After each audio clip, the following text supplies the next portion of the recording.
we guide you through how to use PayPal Pay in 4. First, open your PayPal app or log into your PayPal account through a web browser and make sure your account is in a good standing and that Pay in 4 is available in your region.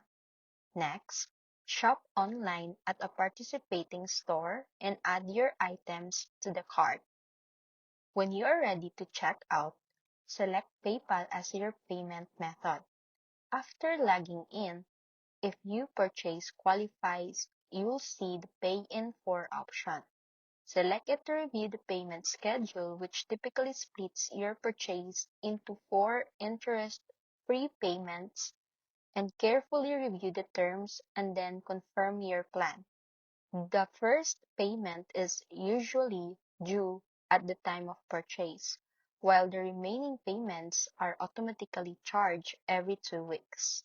You can track upcoming payments, manage your plan, and view payment history directly from your PayPal account. And that's it.